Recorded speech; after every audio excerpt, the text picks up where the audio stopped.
You're such a bellend. You really are. What a way to start a pod. Morning. Why am I a bellend? Because we just had a conversation off camera there about like our guest who's coming in tomorrow, and I said, you know, we're starting at 9 o'clock in the morning. You're going, no, we're not. It's 10 o'clock. It's normally 10 o'clock. We had a full-on fucking conversation about this. And I remember the conversation, man.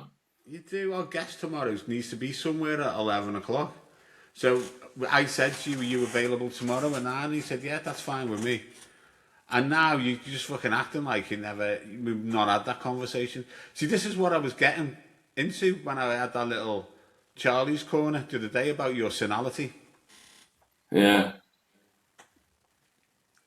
You have put, can I be honest, I'm looking at the WhatsApp message now. Yeah. Right. So in my defence, you're a bellend. Why? Because you go, can you do 9 with Callum on Friday, mate? I'm good with that. And I have put, yes. You've put, cool. And then I've told you that I'm in Benidorm and we've got a guest on the 22nd. And then I've put, what time are we podding tomorrow? And this was the other day. You've put, not too fussed tomorrow, mate, where I need to do 9 foot. Where it should say Wednesday, and you put where I need to do 9:45 if that's okay. And then you've put updated guest list, 3rd of the 4th, Callum Schuler at 10 o'clock. Oh, you know what? That's because I just copied and pasted it. You lazy bellend. You're not just a bellend, then you're a fucking lazy bellend. Don't start. Can I just say, I think we've picked up on Facebook followers, you know. I think we've... you know what? I meant to put that on the last pod. Yeah, we're up to 599, so we're nearly at the 600 mark. 599? 599, yeah. But, you know what? The good thing about that is... It's all down to me, that is, mate. 601 now. 601. We were 509 on our last pod yesterday. See, I'm helping you, aren't I? And I've put a message out yesterday, and I got a few... out of this sooner than what I thought. But you know what? The good thing is, because we've gone into April, I won't have to wear it until we get 5,000. I thought it was the other way around. I thought we had to do it by April, Feety. No, mate. No. So I'm still going to be in this for a couple of months.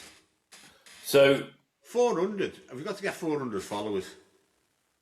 Yeah. So when we get to 5,000, I'm going to go into the Derby shop, video it, buy a Derby shirt, and then wear it for a month.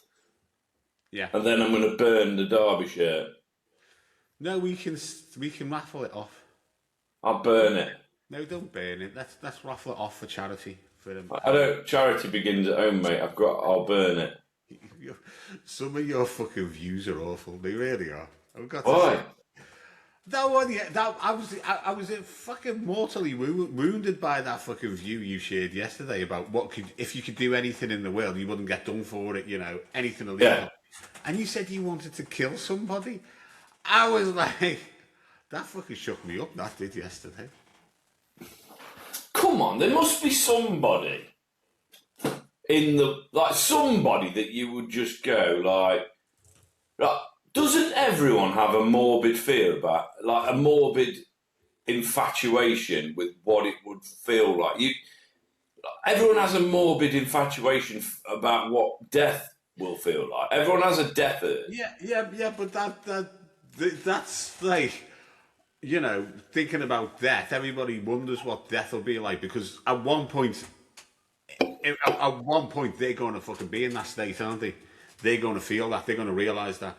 So everybody's always, you know, curious about the unknown, you know, and we are, you know, it's a curiosity, isn't it? But we haven't got a morbid sort of like thing about wanting to kill somebody. I reckon there's a lot of people that do. I have got some. A lot of them are locked up. I have got some psychotic tendencies, and I like pull back from them very quick, and like they upset me a little bit. But here's an example. So when I was at uni, I had a lovely group of friends, and we went to a pub in Derby called the Vaults, and the smoking area. So it's like this pub's like a bit of a bandy type thing. It's got a stage and really like our kind of place. You know what I mean? It's like bands playing and stuff. But the smoking area is upstairs, and we went in there this one evening, and like, there's 4 or 5 of us all having a beer, and went to get another beer, and this lass, Sarah, lovely girl, never done anything to me, she's an absolutely lovely person, right? And she's walking in front of me as we go down the stairs, and for no apparent reason, I thought I wanted to push her down the stairs. And then it was quite an overwhelming thing. I'm glad to say that I didn't push her, and I felt really bad about feeling it. But I do have those inclinations sometimes, like to do stuff like that. And I just think that there's a couple of people in my mind that I think I would kill if I had the opportunity and I was 100% going to get away with it, not going to prison. I don't want to go to prison, mate. I'm too pretty for prison. Oh, yeah, and you've also got experience of working in a soap factory.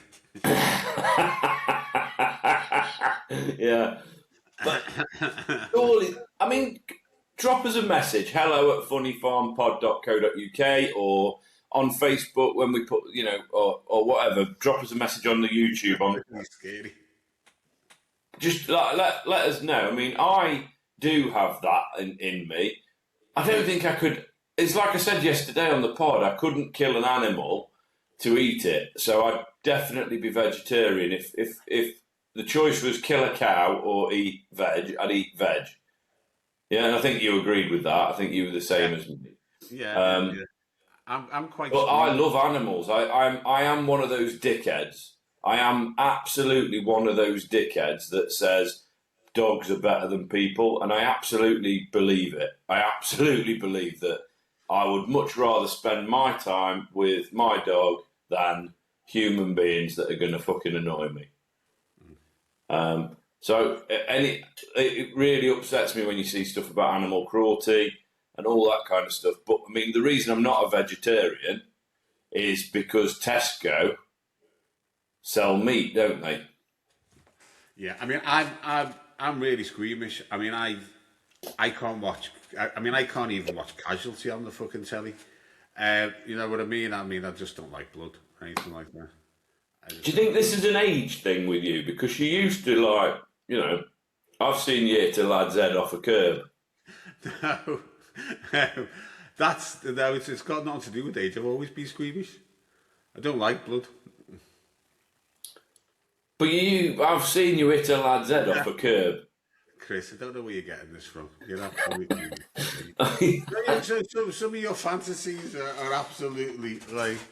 You were in an Everton shirt, to be fair. Chances are I was dreaming it.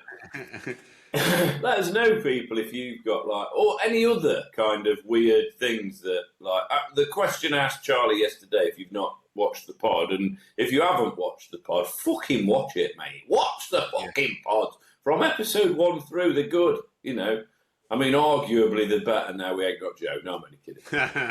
Joe's coming back on May the 1st, so that'll be out just after that. But yeah, let us know if you've got any weird things. Do you have an urge if you're I have this one as well. I have the urge to walk right to the edge of things. If you're at the top of a cliff. Yeah, when I was younger I did, but I'm not now. I don't do I'll try. If I go even Black Rock up here in Derbyshire, I will go right to the edge and sit on the edge and stuff. I've got the urge to do that, and I have a little bit of an urge to jump, but not. I love like roller coasters and stuff like that. I love all that shit. I mean, um, a funny story actually about me paragliding. But I'll do all that shit. We were in Disney the year before last, and we went to actually we're in Universal. We went to Volcano Bay, it's like a big water park. Absolutely amazing it is. And like my stepdaughter, she's into all the rides and stuff like that, and so am I. But you know the drop, just the sheer drop in the water parks where you're in a tube and the floor goes, you just go. She wouldn't go on that. I went on No. it. I loved it. I'll do anything like that. I love all that shit. I love it Do all. you think with you then, and I will bring it back round, do you think with you then it's because you know you're safe? So there's a thing, you're quite a logical thinker, so you know Oh you're yeah. safe. You know nothing's going to happen to you. It's good. So there's 1 in a million chance that anything's going to go wrong. So you're more than happy to do that. But if you walk to the edge of a thing and fall off, Oh you fall. yeah. Yeah. Yeah, I mean, So bringing I it mean, back round then. yeah, go on. Sorry, just bringing it back round. So if you could murder somebody and get away with it, 100%, you're not getting caught. There's no repercussions whatsoever. If there's nobody that you'd want to kill because you don't hate anybody enough, then that's a different story. But if there's somebody in the world that you hate, like, I don't know, you could say Elon Musk or Donald Trump or, anyone, bring Thatcher back to life and kill her. You wouldn't do that. No, No. it's not up. It's not up to me to take somebody's life. It's not up to me. It's not. It's that's not my decision. That's not a decision I can make. I wouldn't do. Even if there was no I suppose this is my spiritual side coming through now, isn't it? So the last pod we did, we found your female side. Now we're finding your spirit. This is the full circle, Charlie. This is it's like we're getting everything. Anyway, you were going to say something before I rudely interrupted. What were we talking about? We were talking about. Forgot. It was about the death thing, wasn't it? So I just basically said that because there's no chance of you like injuring yourself or anything, you're happy doing it. And then I brought it back to the killing thing. So it was just before that.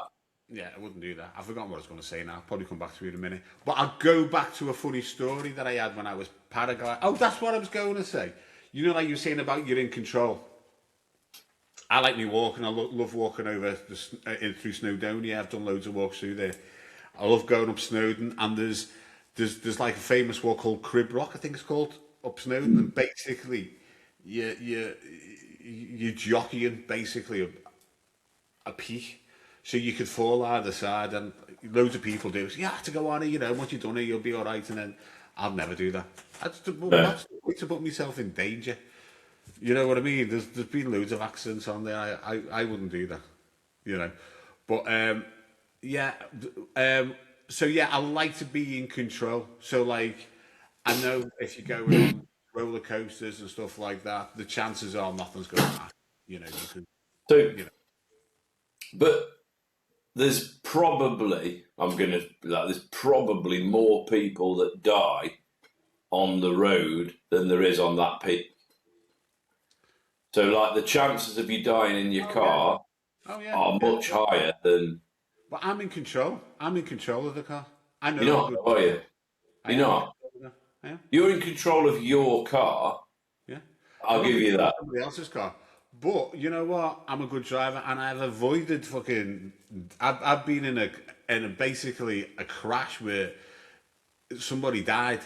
It was there was a fatality, and luckily enough, I never got fucking hit by it. It is pretty bad. It was pretty bad, and it never, and somebody died. It was horrible, to be honest with you. It was pretty stressful.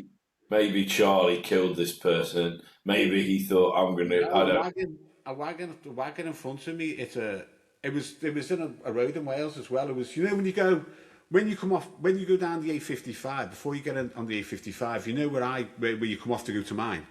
Yeah. That roundabout. The A55 goes round to the left, and you basically go up the Queens Ferry bypass, don't you?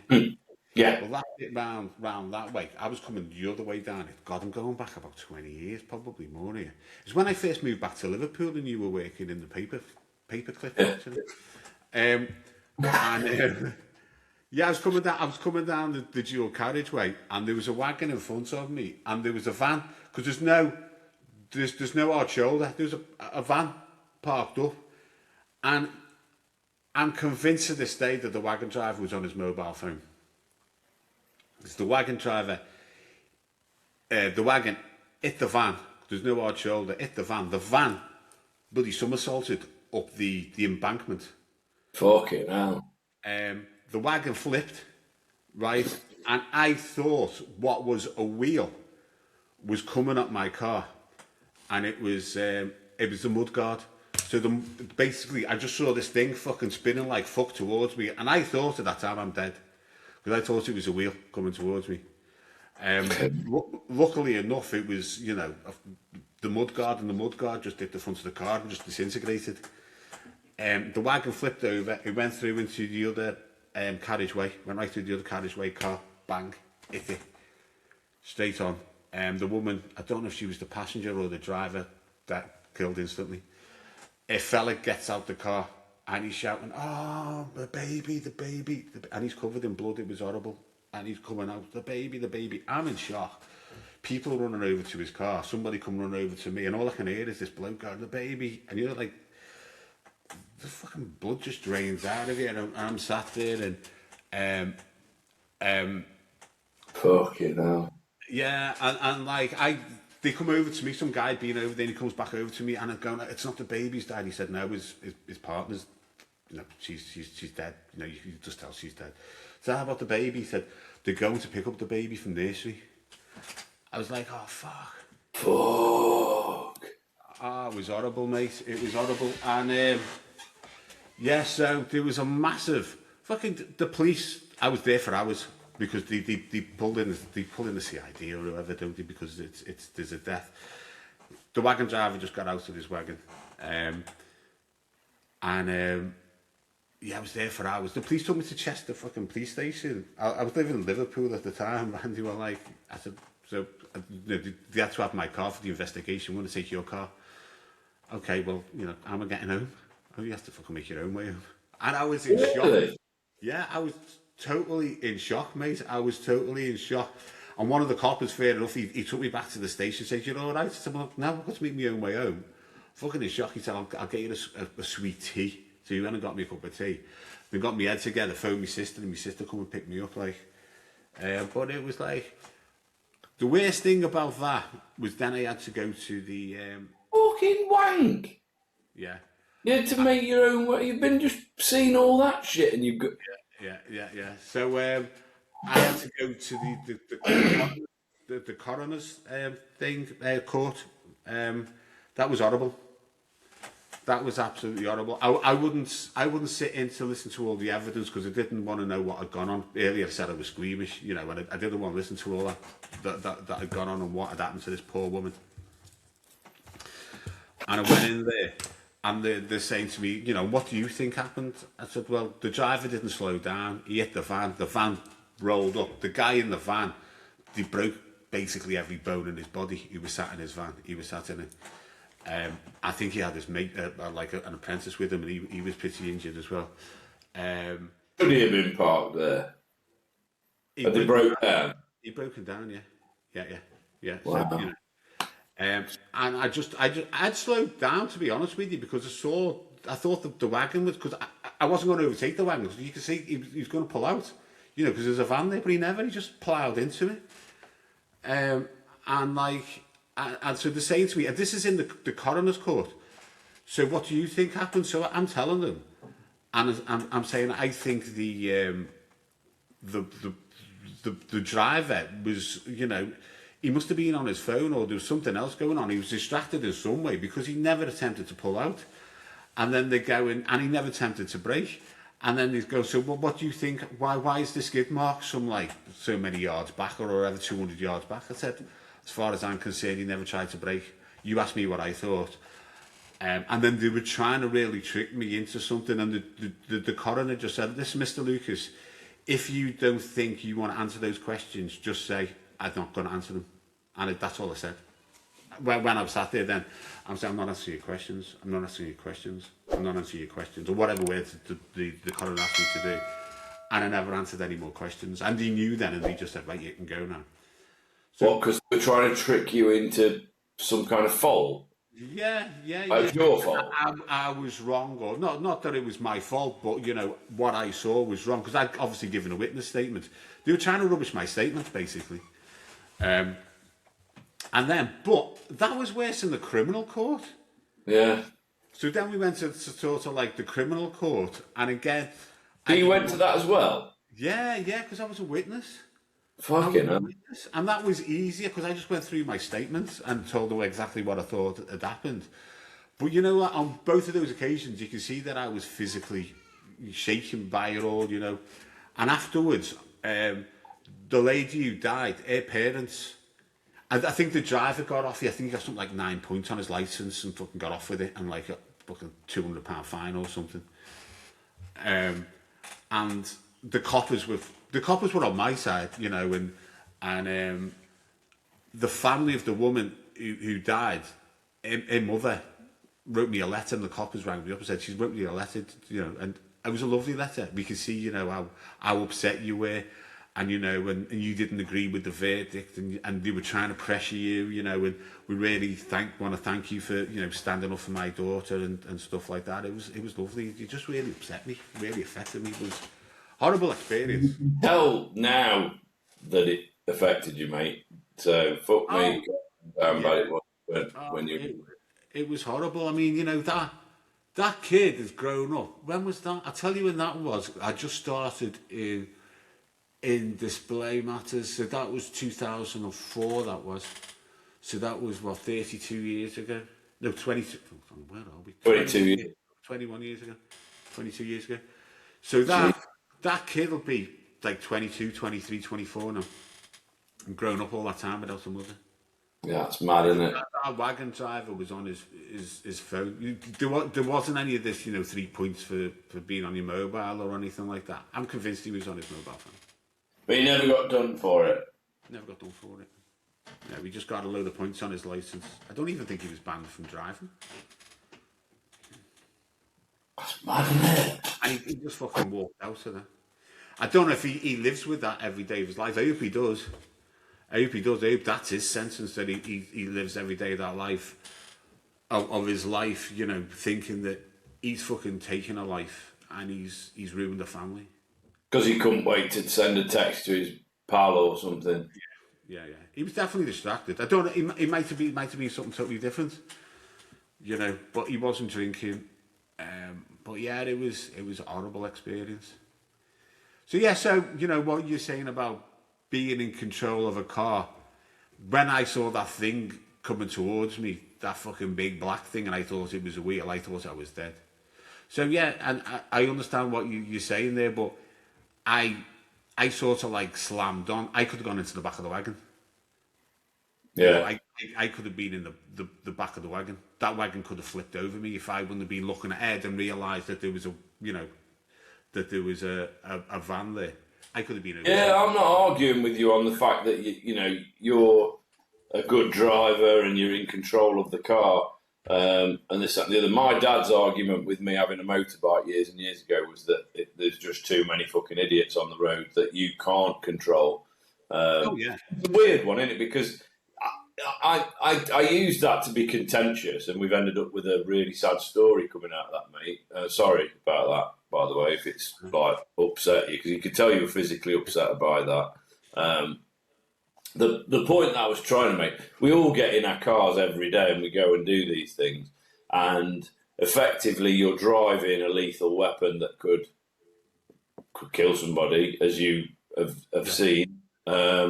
And we just go out, we get in the car. Often our brains are on something else. You know, you might have had an argument with your missus or whatever it is, and something could happen, or this guy's on his mobile phone, I don't know. What I mean, if he's just ploughed straight into that van, he's certainly been, you know, there's something that's gone wrong. He could have had a fucking epileptic fit or narcolepsy. Anything could have happened, and he's gone posh into that thing. And it's like the woman who was in the passenger seat who died would have got in that car in the morning and thought, I'm going to go and pick my daughter up. And that just never happened because, there is a certain level of control, but you can never be fully in control. But I do get what you're saying. If you're going to climb on top of a fucking mountain without any harness or rope or anything like that, then there's a chance you could fall off and you're not going to be in control of that. A big gust of wind and you're gone, and that's done, isn't it? So I do get what you're saying. It's weird. I know, just recalling that story there. It's weird that how vivid it is in my memory. It's weird. Yeah. Well, it's going to be, isn't it? Yeah. I can remember going down that dual carriageway. I can see the van. I can see the van on the hard shoulder. I can see the wagon hitting the van. I can see the fucking trailer turning over on the wagon. The whole wagon turning over, actually. The trailer started to go... Not the trailer, no. The unit started to go first and they dragged the trailer over. Seeing that... Hey, I could see it. I was waiting for the Casualty theme tune to start straight after you told the story. It was that vivid. Bloody hell. You know what? To go on a lighter note there, some of the other crazier things that I've done, like when you're abroad, there's not the health and safety, is there? I remember I went to Cavos with, do you remember Dean Hilliard? He was, Cavos, Dean Hilliard. Me and him were great mates for years, but we just sort of like lost touch. But me and him went to Cavos and we pissed one night and, we pissed every night. But we were pissed this night and I went on this ride and it was, they put you in like a parachute harness, and then you're like on these huge elastic bands and they fire you forward. So it's like going in one of those balls, those big metal ball things, but you're not on a ball, you're just in a parachute harness. So I'm sat there, I'm excuse me, I'm stood there, waiting to get fired off, and this Greek fella whispers in my ear, "You're going to shit yourself." He said, "You're going to shit yourself." And he pulls the lever. Oh, off and go, like it was crazy. And we were telling the rep the next day, and she said, "Oh, I can't believe you've been on that. 3 people have been really injured on that this year. We tell people not to go on it because there's like 3 people being injured on it." I'm just like, shit, why didn't I think of that? I'm not walking on this piece. I might fall off. Hang on. Fire off like a bullet. Your insurance won't cover you, will it? Your insurance won't cover you with any of that if you injure yourself. So any of that stuff. When I was younger, I always wanted to do a parachute jump, and it's gone now. I don't want to do it now. I think age has definitely gone now. I have always said I would never do a bungee jump. I would never do the things that fly you up in the air or in the ball. And the reason being is that since being a youngster, I've had bad back issues. And it's the jolt that I think could fucking pop me back out. I mean, it might pop it back, so it's better. I don't know. But yeah, I've always... But that sounds horrific to me. That sounds absolutely horrific to me. Yeah. You're not like a big crane. It's like a big crane, and it's also like they pull it all down, they tie it all, and off you go. I was doing the Superman day, pissed for Superman. But my missus's mate Becca, we are friends on Facebook, so she could see this. Her and her sister in Magaluf, they've got the ball one, and they went up to the guy and said, "How much for a go on this?" And the bloke said, "If you do it naked, you can go on free." So they both just dropped the fucking clothes off. Flaps out, tits out. We should do that in the height of Abraham and Matlock. The cable car. We get on this for free if we're naked.